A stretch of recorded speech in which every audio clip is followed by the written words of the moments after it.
Right. Any other questions? Yeah? Bismillahirrahmanirrahim.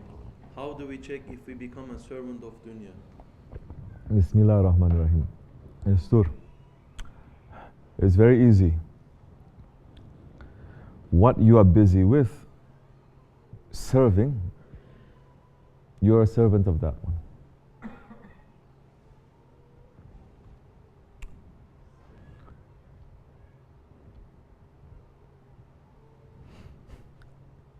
You wake up and you think about breakfast.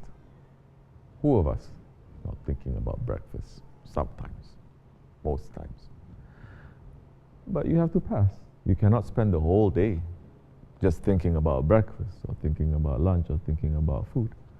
You wake up, you think about food. After you eat, you're still thinking about food. Dinner time, you think about food. You go to sleep, you think about food.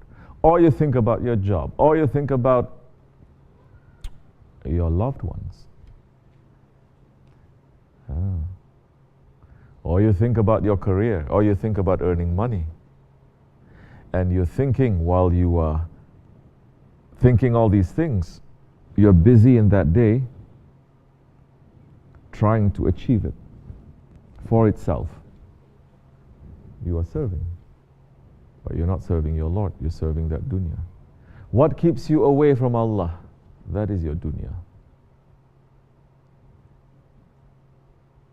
You wake up, we're supposed to. That's why 5 daily prayers. Allah subhanahu wa ta'ala could have just said to us, either pray less, which original order is 50 times a day. 50 times a day. Meaning there are times in the day of 24 hours that if you cut it into 50 times, there are specific times in that 24 hours, 50 times that you're supposed to connect yourself to Allah subhanahu wa ta'ala. They awliya Allah, they know this, they do this. Reduce to 5 times a day. But he could have said pray 5 times a day only in the morning time or only in the night time. Why the 5 times a day is cut in 5 sections of the day? When you first wake up, when the sun is highest, when it is the day and is waning, it is getting weaker, night time is coming. When night and day, it is almost equal, but day is a little bit, night is a little bit more.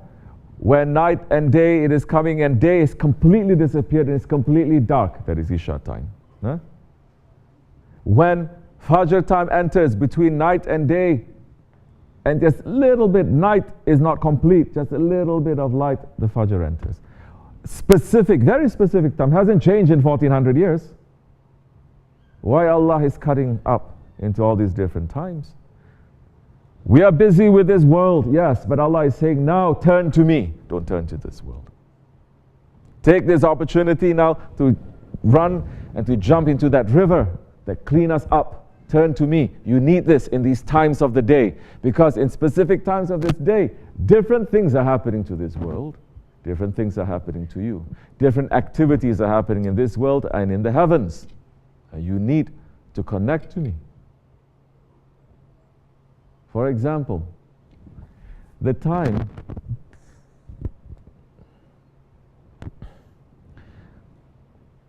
that is before Zuhur, it is forbidden for us to pray, correct? Why is that? The sun is the highest there, and that is the time that the earlier nations, when they deviate, they will use that time to worship. Because different activities, like I said, it is happening. Same thing with Asr. You pray Asr, but between Asr and Maghrib time, especially closer to Maghrib, it is forbidden for you to pray. It is only after that you can. So there are forbidden times for us to pray, because now different channels are opening, wrong things are coming. Don't mess it up. So how do you know that you're a servant of dunya? Look at yourself. Do you wake up thinking about dunya? Do you spend the whole day thinking about dunya? Do you go to sleep thinking about dunya? Especially if that dunya is not connected to akhirat.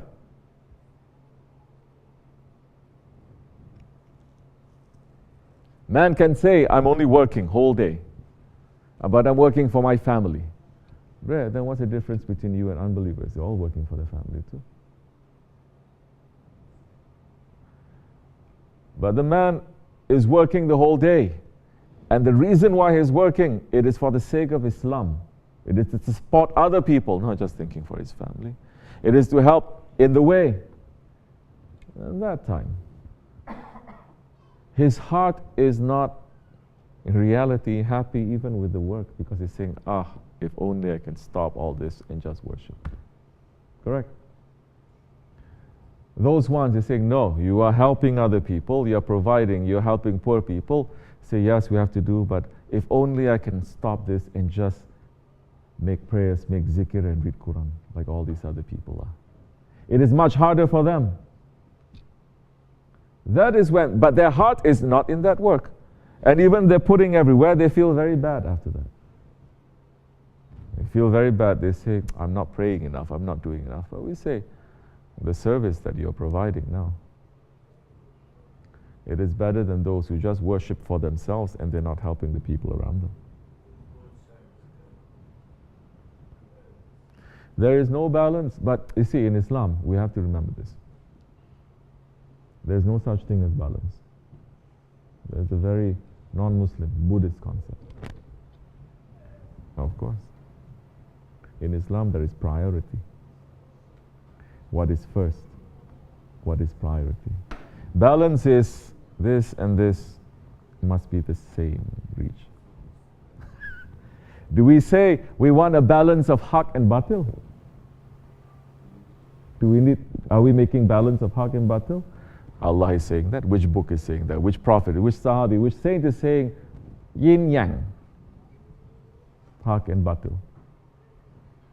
We understand that there is a wisdom behind the haq and a wisdom behind the batil. We understand why they need to exist. Allah is not saying destroy shaitan. We know why it's existing. We are not even saying destroy our ego, correct? But put our ego under our feet. Put Allah high. So there is priority, there is not balance. Once we know the priority, now this is more important, this is okay, but this is more important, then it's okay. Otherwise, we're always going to be playing seesaw. Like this one day, like this one day, like this one day, like that one day. Then you are going to be imbalanced whole day. Whole day you're going to be psychotic. But if you know this is what I have to do, I don't care for anything else, this is what I have to do, you're going to be sure, you're going to be doing that. This is my aim, this is my mission. Even if the people are not liking it, people are not understanding, I'm not going to let that to pull me back. I finish this first one, that is okay, I deal with the second one, I deal with the third one, I deal with the fourth one. Inshallah, with that, we will understand and we will know. Knowing this dunya, knowing your enemy, it is important. Because the dunya is not just what you are searching for. Dunya is not just gold or titles or this or that. There's so many other things. It is one of our biggest enemies. Inshallah, if we understand our enemy, we can defeat. If you cannot understand, you cannot. Fatiha. Amin. Assalamu alaikum.